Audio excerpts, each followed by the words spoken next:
પત્નીના મૃત્યુ પછી પતિએ શું ન કરવું જોઈએ? આ વાત 99% લોકો નથી જાણતા. શું તમે જાણો છો કે પત્નીના મૃત્યુ પછી પતિએ કેટલીક બાબતો ન કરવાની વાત ઘણી હિન્દુ પરંપરાઓમાં કરવામાં આવે છે? પરંતુ દુઃખની વાત એ છે કે 99% લોકોને આ વાત વિશે સાચી માહિતી નથી. ઘણા લોકો માને છે કે અંતિમ વિધિ પૂર્ણ થઈ જાય એટલે તમામ જવાબદારીઓ પૂર્ણ થઈ ગઈ. પરંતુ કેટલીક ધાર્મિક પરંપરાઓ અને કુટુંબની પ્રથાઓ અનુસાર ત્યાર પછી પણ કેટલાક નિયમો અને સંયમનું પાલન કરવાની વાત કરવામાં આવે છે. શું ખરેખર ગરુડ પુરાણમાં આ વિશે ઉલ્લેખ મળે છે? શું પતિએ તરત જ કેટલાક કામો ટાળવા જોઈએ? અને શા માટે વડીલો આ નિયમોનું પાલન કરવાની સલાહ આપે છે? આજના આ વિડીયોમાં આપણે જાણીશું પત્નીના મૃત્યુ પછી પતિએ કઈ બાબતો ટાળવી જોઈએ, તેની પાછળની ધાર્મિક માન્યતાઓ શું છે અને આ પરંપરાઓનો સાચો સંદેશ શું છે. પરંતુ એક મહત્વની વાત, દરેક સમાજ, પ્રદેશ અને પરિવારની પરંપરા અલગ હોઈ શકે છે. આ વિડીયોમાં જણાવેલી માહિતી ધાર્મિક માન્યતાઓ અને પરંપરાઓના સંદર્ભમાં છે. તેને દરેક માટે ફરજિયાત અથવા સર્વસ્વીકાર્ય શાસ્ત્રીય નિયમ તરીકે ન સમજવી. વિડીયો અંત સુધી જરૂર જોતા રહેજો, કારણ કે અંતમાં આપણે એવી એક મહત્વપૂર્ણ વાત જાણીશું જે માત્ર એક પરંપરા વિશે નહીં, પરંતુ જીવન, કર્તવ્ય અને સાચા ધર્મ વિશે પણ તમને નવી સમજ આપશે. હવે જાણીએ કે પત્નીના મૃત્યુ પછી પતિએ શું ન કરવું જોઈએ. આ વિષય વિશે ઘણી માન્યતાઓ પ્રચલિત છે, પરંતુ સૌથી પહેલા એક વાત સમજવી ખૂબ જ જરૂરી છે કે ગરુડ પુરાણમાં દરેક પતિ માટે શું ન કરવું એવી એક નિશ્ચિત યાદી આપવામાં આવી નથી. ઘણી પ્રથાઓ પ્રદેશ, સમાજ અને કુટુંબની પરંપરાઓ પર આધારિત હોય છે. તેથી આ માહિતીને ધાર્મિક અને સાંસ્કૃતિક પરંપરાના સંદર્ભમાં સમજવી જોઈએ. નંબર 1, શોકકાળ દરમિયાન માંગલિક કાર્યોમાં ભાગ ન લેવો. પત્નીના અવસાન પછી પતિ માટે સૌથી મહત્વપૂર્ણ માનવામાં આવતી પરંપરાઓની એક છે શોકકાળનું પાલન કરવું. ઘણા હિન્દુ પરિવારોમાં એવી માન્યતા છે કે નિશ્ચિત સમય સુધી લગ્ન, સગાઈ, ગૃહપ્રવેશ, જન્મોત્સવ અથવા અન્ય માંગલિક પ્રસંગોમાં ભાગ લેવાનું ટાળવામાં આવે છે. આ પરંપરાનો હેતુ અશુભતા ફેલાવવાનો નથી, પરંતુ જીવનસાથી પ્રત્યે શ્રદ્ધા, આદર અને શોક વ્યક્ત કરવાનો છે. જ્યારે કોઈ વ્યક્તિ પોતાના જીવન સાથીને ગુમાવે છે ત્યારે તે માત્ર એક પરિવારજનોને નહીં પરંતુ જીવનના સૌથી નજીકના સાથીને ગુમાવે છે. આવી સ્થિતિમાં મન સ્વાભાવિક રીતે દુઃખી હોય છે. તેથી શોકકાળ દરમિયાન બહારના ઉત્સવોમાં ભાગ લેવાને બદલે પરિવાર સાથે સમય પસાર કરવો, ભગવાનનું સ્મરણ કરવું અને મૃત્યુ પામેલી પત્નીની આત્માની શાંતિ માટે પ્રાર્થના કરવી વધુ યોગ્ય માનવામાં આવે છે. જો કે શોકકાળનો સમયગાળો દરેક સમાજ અને પરિવાર પ્રમાણે અલગ હોઈ શકે છે. ક્યાંક 10 દિવસ, ક્યાંક 13 દિવસ અથવા અન્ય પરંપરાઓ અનુસાર સમય નક્કી કરવામાં આવે છે. તેથી પોતાના પરિવારના વડીલો અથવા જાણકાર પૂજારીની સલાહ અનુસાર પરંપરાનું પાલન કરવું યોગ્ય રહે છે. આ પરંપરાનો સૌથી મોટો સંદેશ એ છે કે જીવનમાં સંબંધોનું મહત્વ સમજવું અને પોતાના સ્વજનને શ્રદ્ધાપૂર્વક વિદાય આપવી. શોકકાળ પૂર્ણ થયા પછી ધીમે ધીમે સામાન્ય જીવનમાં પાછા ફરવું અને પરિવારની જવાબદારીઓ નિભાવવી એ જ સનાતન ધર્મનો સંતુલિત માર્ગ માનવામાં આવે છે. નંબર 2, અંતિમ સંસ્કારની વિધિઓ અધૂરી ન છોડવી. પત્નીના અવસાન પછી હિન્દુ પરંપરાઓમાં પતિનું એક મહત્વપૂર્ણ કર્તવ્ય માનવામાં આવે છે કે અંતિમ સંસ્કાર અને ત્યારબાદની ધાર્મિક વિધિઓને શ્રદ્ધા અને જવાબદારી સાથે પૂર્ણ કરવાનો પ્રયત્ન કરે. આ વિધિઓનો મુખ્ય હેતુ મૃત્યુ પામેલી વ્યક્તિ પ્રત્યે આદર વ્યક્ત કરવાનો, પરિવારને શોકમાંથી બહાર આવવામાં સહારો આપવાનો અને પ્રાર્થના દ્વારા મૃતકને શ્રદ્ધાંજલિ આપવાનો છે. અંતિમ સંસ્કાર, અસ્થિ વિસર્જન, શ્રાદ્ધ અથવા અન્ય વિધિઓ અલગ અલગ પ્રદેશો, સમાજો અને કુટુંબોની પરંપરા પ્રમાણે બદલાઈ શકે છે. તેથી કોઈ એક જ રીત દરેક જગ્યાએ લાગુ પડે એવું નથી. પોતાના પરિવારની પરંપરા અને જાણકાર પૂજારીના માર્ગદર્શન મુજબ આ વિધિઓ કરવી યોગ્ય માનવામાં આવે છે. ઘણા લોકો દુઃખના કારણે વિચારે છે કે વિધિઓ પછી કરી લઈશું અથવા કેટલીક વિધિઓ જરૂરી નથી, પરંતુ પરંપરાઓમાં માનવામાં આવે છે કે જે વિધિઓ પરિવાર અનુસરતો આવ્યો હોય તેને શ્રદ્ધા અને ભાવના સાથે પૂર્ણ કરવાની પરિવારને માનસિક શાંતિ મળે છે અને મૃત્યુ પામેલી વ્યક્તિ પ્રત્યે આદર પણ વ્યક્ત થાય છે. અહીં સૌથી મહત્વની વાત એ છે કે વિધિ કરતાં પણ ભાવનાનું મહત્વ વધારે છે. જો કોઈ કારણસર દરેક વિધિ શક્ય ન હોય તો પણ ભગવાનનું સ્મરણ, પ્રાર્થના અને મૃતકને સન્માનપૂર્વક યાદ કરવું એ પણ ખૂબ જ મહત્વપૂર્ણ માનવામાં આવે છે.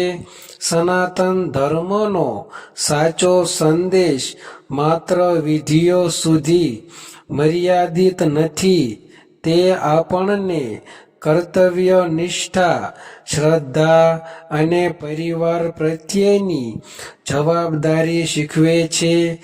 તેથી પત્નીના અવસાન પછી ધીરજ રાખવી, પરિવારને સંભાળવો અને પોતાની પરંપરા અનુસાર અંતિમ વિધિઓને શ્રદ્ધાપૂર્વક પૂર્ણ કરવાનો પ્રયત્ન કરવો એ જ સાચી શ્રદ્ધાંજલિ માનવામાં આવે છે. નંબર 3, દુઃખની ઘડીમાં ઉતાવળમાં મોટા નિર્ણયો ન લેવા. પત્નીનું મૃત્યુ કોઈ પણ પતિ માટે જીવનનો સૌથી મોટો આઘાત હોઈ શકે છે. જીવનસાથી ગુમાવ્યા પછી મન ખૂબ જ દુઃખી, અસ્તવ્યસ્ત અને ભાવનાત્મક બની જાય છે. આવી સ્થિતિમાં લેવામાં આવેલા નિર્ણયો ઘણી વખત લાગણીઓના આધારે હોય છે. તેથી હિન્દુ પરંપરાઓ અને જીવનની સમજણ બંને એ સલાહ આપે છે કે દુઃખની ઘડીમાં ઉતાવળમાં કોઈ મોટો નિર્ણય ન લેવો જોઈએ. ઘણા લોકો પત્નીના અવસાન પછી તરત જ ઘર વેચવાનો, મિલકત વહેંચવાનો, નોકરી છોડવાનો અથવા પરિવારથી અલગ થવાનો નિર્ણય લઈ લે છે. પરંતુ જ્યારે મન શોકમાં હોય ત્યારે યોગ્ય અને ખોટા વચ્ચેનો ભેદ કરવો મુશ્કેલ બની શકે છે. તેથી થોડો સમય પસાર થવા દેવો, મનને શાંત થવા દેવો અને પછી પરિવારના વડીલોની સલાહ સાથે નિર્ણય લેવો વધુ યોગ્ય માનવામાં આવે છે. જો સંતાનો હોય તો તેની લાગણીઓનું પણ ધ્યાન રાખવું ખૂબ જરૂરી છે. તેઓ પણ માતાના વિયોગનું દુઃખ સહન કરી રહ્યા હોય છે. એવા સમયે પિતાએ મજબૂત બનીને તેમને પ્રેમ, હિંમત અને સુરક્ષાનો અહેસાસ કરાવવો જોઈએ. આ સમય પરિવારને તોડવાનો નહીં, પરંતુ એકબીજાનો સહારો બનીને જોડાઈ રહેવાનો હોય છે. સનાતન ધર્મ આપણને ધીરજ રાખવાની અને દરેક પરિસ્થિતિમાં વિવેકથી કામ લેવાની પ્રેરણા આપે છે. દુઃખ કાયમી નથી, પરંતુ ઉતાવળમાં લેવાયેલા ખોટા નિર્ણયો જીવનભર પસ્તાવો કરાવી શકે છે. તેથી ભગવાનનું સ્મરણ કરો, મનને શાંત રાખો, પરિવાર સાથે ચર્ચા કરો અને જરૂર પડે તો જાણકાર લોકોની સલાહ લો. આ જ સાચો ધર્મ છે. મુશ્કેલ સમયમાં ભાવનાઓના વહેણમાં નહીં, પરંતુ ધીરજ, સમજદારી અને કર્તવ્યના માર્ગ પર આગળ વધવું. નંબર 4, પરિવારની જવાબદારીથી દૂર ન ભાગવું.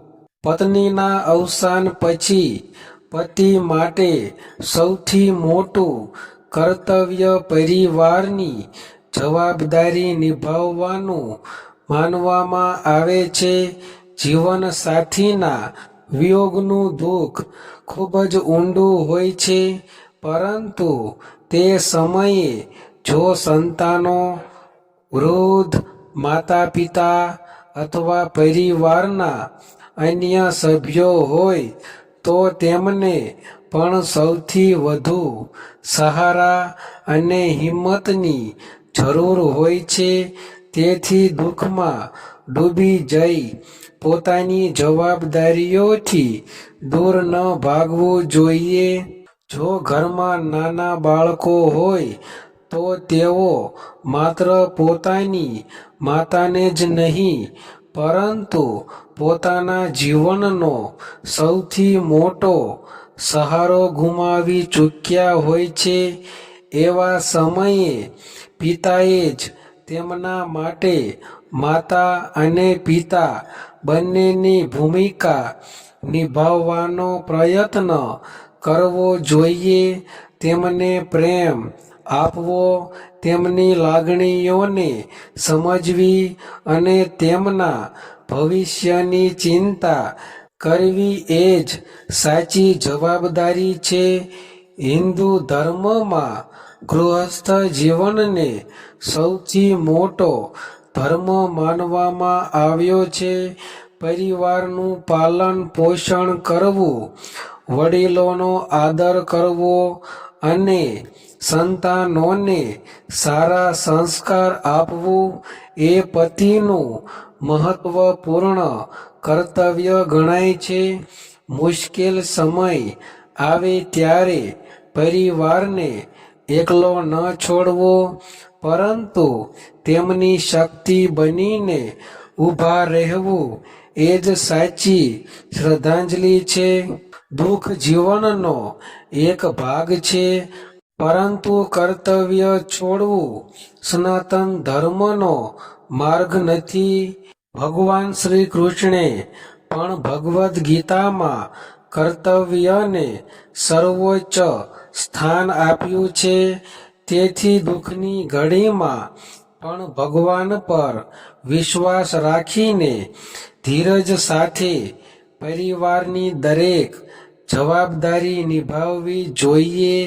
યાદ રાખો, મૃત્યુ પામેલી પત્નીને સૌથી મોટી શ્રદ્ધાંજલિ ફૂલોથી નહીં, પરંતુ તેના પરિવારને પ્રેમ, સુરક્ષા અને સારા સંસ્કાર આપીને આપી શકાય છે. આ જ સાચો ધર્મ, સાચી સેવા અને સાચી માનવતા છે. નંબર 5, પોતાની તબિયતની અવગણના ન કરવી. પત્નીના મૃત્યુ પછી પતિ ખૂબ જ ઊંડા શોકમાં ડૂબી જાય છે. આવી પરિસ્થિતિમાં ઘણા લોકો પોતાના દુઃખમાં એટલા ખોવાઈ જાય છે કે પોતાના સ્વાસ્થ્યનું ધ્યાન રાખવાનું પણ ભૂલી જાય છે. પરંતુ સનાતન ધર્મ અને જીવનની સમજણ બંને આપણને શીખવે છે કે મુશ્કેલ સમયમાં પણ પોતાના શરીર અને મનની સંભાળ રાખવી ખૂબ જ જરૂરી છે. ઘણા લોકો દિવસો સુધી પણ યોગ્ય રીતે ભોજન લેતા નથી, ઊંઘતા નથી અથવા કોઈ સાથે વાત પણ કરતા નથી. પરંતુ આવું કરવાથી દુઃખ ઓછું થતું નથી, ઉલટું શરીર અને મન બંને વધુ નબળા બની જાય છે. જો પરિવારની જવાબદારી તમારા પર હોય તો તમારું સ્વસ્થ રહેવું પણ એક મહત્વપૂર્ણ કર્તવ્ય છે. જો સંતાનો હોય તો તેમને પિતાના પ્રેમ અને સહારાની જરૂર હોય છે. જો વૃદ્ધ માતા પિતા હોય તો તેમને પણ તમારી જરૂર હોય છે. તેથી પોતાના દુઃખ સાથે જીવવાનું શીખવું, ભગવાનનું સ્મરણ કરવું, નિયમિત ભોજન લેવું અને પૂરતો આરામ કરવો ખૂબ જરૂરી છે. જરૂર લાગે તો પરિવારજનો, મિત્રો અથવા વિશ્વાસપાત્ર વ્યક્તિ સાથે વાતચીત કરીને મન હળવું કરવું પણ સારું છે. હિન્દુ ધર્મમાં શરીરને ઈશ્વરનું મંદિર માનવામાં આવ્યું છે. તેથી પોતાના શરીરની અવગણના કરવી યોગ્ય નથી. ભગવાને આપેલું જીવન અને શરીર બંનેની સંભાળ રાખવી એ પણ એક પ્રકારનો ધર્મ છે. યાદ રાખો, પત્નીની યાદોને હૃદયમાં રાખીને પણ જીવનમાં આગળ વધવું જરૂરી છે. પોતાની સંભાળ રાખવી એ સ્વાર્થ નથી, પરંતુ પરિવાર પ્રત્યેની જવાબદારી છે. જ્યારે તમે સ્વસ્થ રહેશો ત્યારે જ તમારા પરિવારને સંભાળી શકશો અને મૃત્યુ પામેલી પત્નીના સપનાઓ તથા સંસ્કારોને આગળ વધારી શકશો. આ જ સાચી શ્રદ્ધાંજલિ અને સાચો ધર્મ છે. નંબર 6, મૃત્યુ પામેલી પત્ની વિશે અપમાનજનક વાતો ન કરવી. પત્નીના અવસાન પછી પતિએ સૌથી મહત્વની વાતનું ધ્યાન રાખવું જોઈએ કે મૃત્યુ પામેલી પત્ની વિશે ક્યારેય અપમાનજનક, કડવા અથવા ખરાબ શબ્દો ન બોલવા જોઈએ. હિન્દુ સંસ્કૃતિમાં મૃત્યુ પામેલી વ્યક્તિ પ્રત્યે આદર, કરુણા અને સન્માન વ્યક્ત કરવાનું ખૂબ મહત્વ આપવામાં આવ્યું છે. ઘણીવાર ગુસ્સો, દુઃખ અથવા ગેરસમજના કારણે કેટલાક લોકો મૃત્યુ પછી પણ જૂની ફરિયાદો અથવા ઝઘડાઓની વાતો કરતા રહે છે.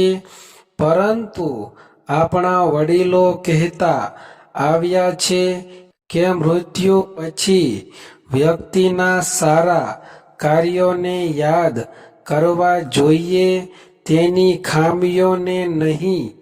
આ માત્ર એક પરંપરા નથી, પરંતુ માનવતા અને સંસ્કારોનો પણ મહત્વપૂર્ણ ભાગ છે. જો પત્નીએ જીવનભર પરિવાર માટે ત્યાગ કર્યો હોય, સંતાનોની સંભાળ રાખી હોય અથવા મુશ્કેલ સમયમાં સાથ આપ્યો હોય, તો તેની યાદોને સન્માન આપવું એ પતિનું કર્તવ્ય છે. સંતાનો સામે પણ માતા વિશે હંમેશા આદરપૂર્વક વાત કરવી જોઈએ, જેથી તેમના મનમાં માતા પ્રત્યે પ્રેમ અને સન્માન જળવાઈ રહે. જો કોઈ મતભેદો રહ્યા હોય તો તેને ભૂલી જવું અને ભગવાનને પ્રાર્થના કરવી કે તેમની આત્માને શાંતિ મળે. આ જ સાચી શ્રદ્ધાંજલિ છે. સનાતન ધર્મ ક્ષમા, કરુણા અને સદ્ભાવનાનો માર્ગ શીખવે છે. યાદ રાખો, મૃત્યુ પછી કોઈ વ્યક્તિ પોતાની વાત કહી શકતી નથી. તેથી તેના વિશે બોલવામાં વધુ જવાબદારી રાખવી જોઈએ. તેના સારા ગુણોને યાદ કરો, તેના સંસ્કારોને જીવનમાં ઉતારો અને પરિવારને પ્રેમથી જોડીને રાખો. આ જ પત્ની પ્રત્યેનો સાચો આદર, સાચો ધર્મ અને સાચી શ્રદ્ધાંજલિ છે. નંબર 7, ઈશ્વર પરનો વિશ્વાસ ન ગુમાવવો. પત્નીનું મૃત્યુ કોઈ પણ પતિના જીવનની સૌથી દુઃખદ ઘટના હોઈ શકે છે. આવા સમયમાં ઘણા લોકોના મનમાં પ્રશ્નો ઊભા થાય છે. મારી સાથે જ આવું કેમ થયું? ભગવાને આવું કેમ કર્યું? આ સ્વાભાવિક લાગણીઓ છે, પરંતુ સનાતન ધર્મ આપણને શીખવે છે કે સૌથી કઠિન સમયમાં પણ ઈશ્વર પરનો વિશ્વાસ ન ગુમાવવો જોઈએ. ભગવદ્ ગીતા જણાવે છે કે આત્મા અમર છે, શરીરનો નાશ થાય છે, પરંતુ આત્મા પોતાની યાત્રા આગળ ચાલુ રાખે છે. તેથી જીવનમાં આવતી આવી દુઃખદ ક્ષણોમાં ભગવાનનું સ્મરણ, પ્રાર્થના અને ધીરજ માણસને માનસિક શક્તિ આપે છે. ઘણા લોકો દુઃખમાં પૂજા પાઠ છોડી દે છે અથવા ભગવાનથી દૂર થઈ જાય છે, પરંતુ આપણા શાસ્ત્રો કહે છે કે મુશ્કેલીના સમયમાં જ ભક્તિ, પ્રાર્થના અને સારા કર્મો મનને સ્થિર બનાવે છે. ભગવાનને દોષ આપવાને બદલે તેમની પાસેથી શક્તિ અને ધીરજ માંગવી એ જ સાચો આધ્યાત્મિક માર્ગ છે. જો મન ખૂબ વ્યથિત હોય તો ગીતા પાઠ સાંભળવો, ભગવાનનું નામ સ્મરણ કરવું અથવા શાંતિથી પ્રાર્થના કરવી મનને હળવું કરવામાં મદદરૂપ બની શકે છે. સાથે જ પરિવાર સાથે સમય વિતાવવો અને એકબીજાનો સહારો બનવો પણ ખૂબ જરૂરી છે. યાદ રાખો, સાચી ભક્તિ માત્ર સુખમાં નહીં પરંતુ દુઃખમાં પણ ભગવાન પર વિશ્વાસ જાળવી રાખવામાં છે. જીવનમાં જે પણ પરિસ્થિતિ આવે તેને ધીરજ, શ્રદ્ધા અને સારા કર્મોથી સ્વીકારી આગળ વધવું આ જ સનાતન ધર્મનો સંદેશ છે. પત્નીની સ્મૃતિને સન્માન આપવાનો શ્રેષ્ઠ માર્ગ પણ એ જ છે કે તેના સંસ્કારોને જીવનમાં ઉતારીને પ્રેમ, કરુણા અને ધર્મના માર્ગ પર અડગ રહીને જીવન જીવવું. નંબર 8, અંધશ્રદ્ધા અને ખોટી માન્યતાઓમાં ન ફસાવું. પત્નીના મૃત્યુ પછી માણસ ખૂબ જ દુઃખ અને માનસિક આઘાતમાંથી પસાર થાય છે. આવા સમયે કેટલીક વ્યક્તિઓ આ દુઃખનો લાભ લઈને અલગ અલગ પ્રકારની અંધશ્રદ્ધા, ડર અને ખોટી માન્યતાઓ ફેલાવવાનો પ્રયત્ન કરે છે. તેથી પતિએ સૌથી પહેલા સમજદારી રાખવી જોઈએ અને કોઈ પણ વાત પર આંખ બંધ કરીને વિશ્વાસ ન કરવો જોઈએ.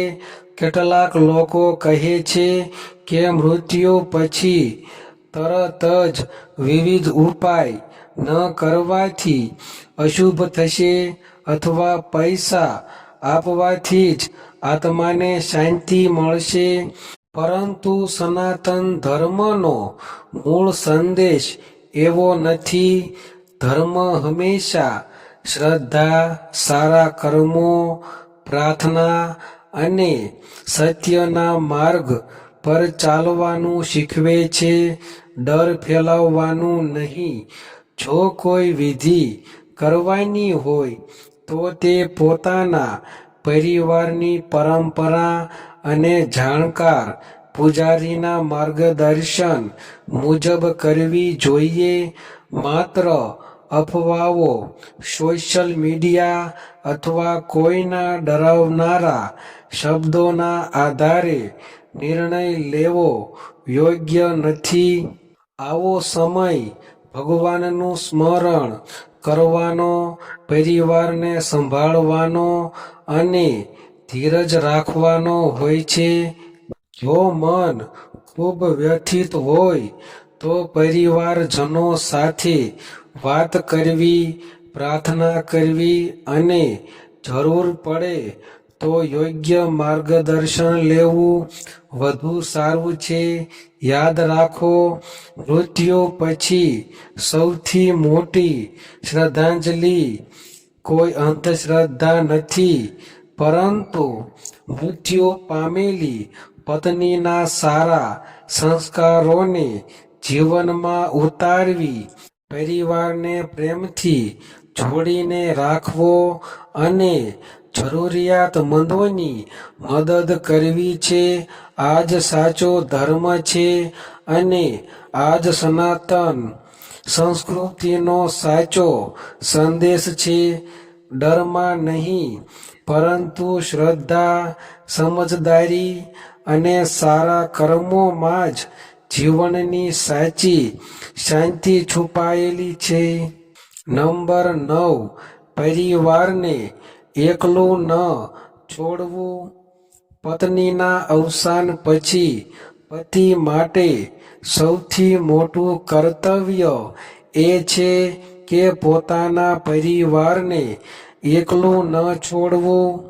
જીવનસાથીનું વિયોગ માત્ર પતિ માટે જ નહીં, પરંતુ સંતાનો, માતા-પિતા અને પરિવારના દરેક સભ્ય માટે ખૂબ જ દુઃખદ ક્ષણ હોય છે. આવા સમયમાં દરેકને એકબીજાના સહારાની જરૂર હોય છે. જો ઘરમાં નાના બાળકો હોય તો તેઓ માતાના પ્રેમથી વંચિત થઈ જાય છે. તેઓ ડર, દુઃખ અને અસુરક્ષાની લાગણી અનુભવી શકે છે.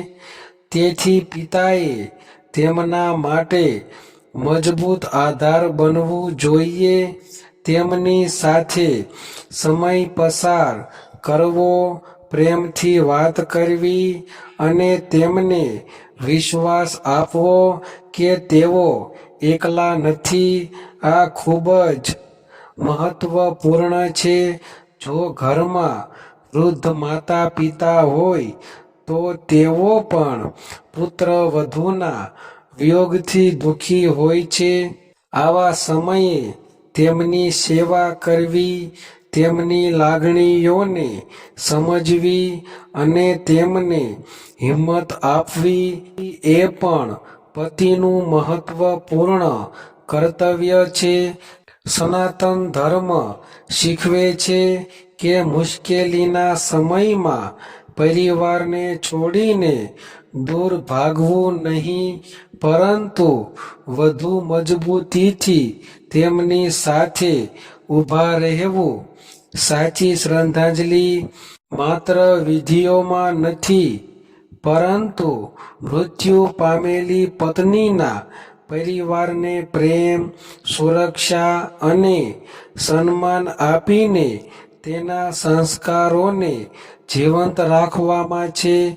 યાદ રાખો, દુઃખનો ભાર એકલા ઉપાડવો મુશ્કેલ હોય છે, પરંતુ જ્યારે આખો પરિવાર એકબીજાનો હાથ પકડીને આગળ વધે છે, ત્યારે સૌથી કઠિન સમય પણ ધીમે ધીમે પસાર થઈ જાય છે. તેથી પત્નીના અવસાન પછી નિરાશામાં ડૂબી જવાને બદલે પરિવારની શક્તિ બનવું, સંતાનોને સારા સંસ્કાર આપવું અને પ્રેમથી બધાને જોડીને રાખવું. આ જ સાચો ધર્મ, સાચું કર્તવ્ય અને મૃત્યુ પામેલી પત્ની માટેની સૌથી મોટી શ્રદ્ધાંજલિ છે. નંબર 10, સારા કર્મો અને ધર્મનો માર્ગ ક્યારેય ન છોડવો. પત્નીના અવસાન પછી જીવન સંપૂર્ણપણે બદલાઈ જાય છે. દુઃખ, એકલતા અને નિરાશા માણસને અંદરથી તોડી નાખે છે. પરંતુ આવા સમયે સનાતન ધર્મનો સૌથી મોટો ઉપદેશ એ છે કે સારા કર્મો અને ધર્મનો માર્ગ ક્યારેય ન છોડવો જોઈએ. ઘણા લોકો જીવન સાથીના વિયોગ પછી દુનિયાથી દૂર થઈ જાય છે, ભગવાનનું સ્મરણ કરવાનું છોડી દે છે અથવા જીવન પ્રત્યે નિરાશ બની જાય છે. પરંતુ આપણા ધર્મ ગ્રંથો આપણને શીખવે છે કે દરેક મુશ્કેલીમાં પણ ધીરજ રાખવી, સત્યના માર્ગ પર ચાલવું અને ભગવાન પર વિશ્વાસ રાખવો એ જ સાચી ભક્તિ છે. જો પત્ની જીવનમાં દયાળુ, સેવાભાવી અને ધાર્મિક સ્વભાવની હતી તો તેના સંસ્કારોને આગળ વધારવા એ જ તેની સાચી યાદ છે. ગરીબોની મદદ કરવી, જરૂરિયાતમંદોને દાન આપવું, માતા પિતાની સેવા કરવી, સંતાનોને સારા સંસ્કાર આપવા અને રોજ ભગવાનનું સ્મરણ કરવું, આ બધું મૃત્યુ પામેલી પત્ની પ્રત્યેની સાચી શ્રદ્ધાંજલિ બની શકે છે. જીવનમાં કેટલું પણ મોટું દુઃખ આવે, સમય ક્યારેય અટકાતો નથી. તેથી ધીમે ધીમે પોતાને સંભાળવું, પરિવારની જવાબદારી નિભાવવી અને સમાજ માટે ઉપયોગી કાર્યો કરતા રહેવું ખૂબ જ જરૂરી છે. સાચો ધર્મ માત્ર વિધિઓમાં નથી, પરંતુ આપણા રોજિંદા સારા વર્તન અને સારા કર્મોમાં છે. યાદ રાખો, માણસ આ દુનિયામાંથી ધન, સંપત્તિ કે પદ લઈને જતો નથી. તેના સારા કર્મો જ તેની સાચી ઓળખ બને છે. તેથી પત્નીના અવસાન પછી નિરાશામાં જીવન બગાડવાને બદલે તેના સારા સંસ્કારોને પોતાના જીવનમાં ઉતારો, ભગવાનનું નામ સ્મરણ કરો અને પ્રેમ, દયા તથા કરુણાથી ભરેલું જીવન જીવો. આ જ સનાતન ધર્મનો સાચો સંદેશ છે અને આ જ મૃત્યુ પામેલી પત્ની માટેની સૌથી મોટી અને સાચી શ્રદ્ધાંજલિ છે. મિત્રો, સૌથી મહત્વની વાત એ છે કે પત્નીના મૃત્યુ પછી પતિએ શું કરવું અને શું ન કરવું તેના ઘણા નિયમો સ્થાનિક પરંપરાઓ પર આધારિત છે. દરેક પ્રદેશ અને સમાજમાં રીતિ રિવાજ અલગ હોઈ શકે છે. ગરુડ પુરાણ અને અન્ય ધાર્મિક ગ્રંથોનો મૂળ સંદેશ ડર પેદા કરવાનો નથી, પરંતુ જીવનનું મૂલ્ય સમજવાનો છે. જ્યારે કોઈ પ્રિય વ્યક્તિ આપણને છોડીને જાય છે ત્યારે તેના માટે પ્રાર્થના કરવી, પરિવારને સંભાળવો, ધીરજ રાખવી અને સારા કર્મોના માર્ગ પર આગળ વધવું એ જ સાચો ધર્મ છે.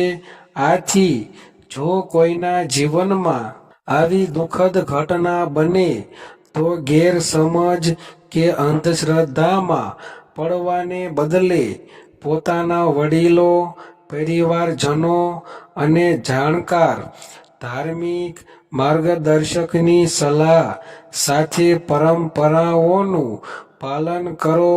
સૌથી મોટી શ્રદ્ધાંજલિ એ છે કે આપણે મૃત્યુ પામેલી વ્યક્તિના સારા સંસ્કારોને પોતાના જીવનમાં ઉતારીએ, પરિવારને પ્રેમથી જોડીને રાખીએ અને ભગવાન પર અડગ વિશ્વાસ રાખીને જીવનમાં આગળ વધીએ. મિત્રો, આજે આપણે પત્નીના મૃત્યુ પછી પતિએ શું ન કરવું જોઈએ તેના વિશે ધાર્મિક પરંપરાઓ, સંસ્કૃતિ અને જીવનના મહત્વપૂર્ણ સંદેશને સમજવાનો પ્રયત્ન કર્યો. યાદ રાખો, જીવન અને મૃત્યુ બંને પરમાત્માની ઈચ્છા પર આધારિત છે. જ્યારે કોઈ પોતાનું પ્રિયજન ગુમાવે છે ત્યારે દુઃખ થવું સ્વાભાવિક છે, પરંતુ સનાતન ધર્મ આપણને શીખવે છે કે દુઃખની ઘડીમાં પણ ધીરજ, શ્રદ્ધા અને સારા કર્મોનો માર્ગ ક્યારેય છોડવો નહીં. સૌથી મોટી શ્રદ્ધાંજલિ એ નથી કે આપણે માત્ર વિધિઓ કરીએ, પરંતુ મૃત્યુ પામેલી વ્યક્તિના સંસ્કારો, પ્રેમ અને સારા વિચારોને પોતાના જીવનમાં ઉતારીએ. પરિવારને એક સાથે રાખીએ, વડીલોનો આદર કરીએ, સંતાનોને સારા સંસ્કાર આપીએ અને ભગવાનના માર્ગ પર ચાલીએ. એ જ સાચો ધર્મ છે. જો તમને આજનો આ વિડિયો ગમ્યો હોય અને કંઈક નવું જાણવા મળ્યું હોય તો લાઈક જરૂર કરજો. તમારો એક લાઈક અમને આવી જ સનાતન ધર્મ, ગરુડ પુરાણ, હિન્દુ પરંપરાઓ અને આધ્યાત્મિક રહસ્યો પર વધુ વિડિયો બનાવવા માટે પ્રેરણા આપે છે.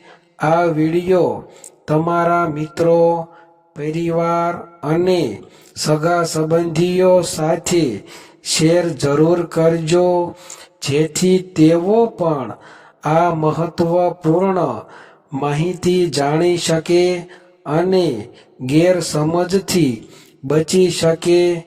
હવે નીચે કોમેન્ટ કરીને જણાવજો તમારા મત મુજબ જીવનમાં સૌથી મોટો ધર્મ કયો છે અને તમારા વિસ્તારમાં પત્નીના મૃત્યુ પછી કઈ પરંપરાઓનું પાલન કરવામાં આવે છે.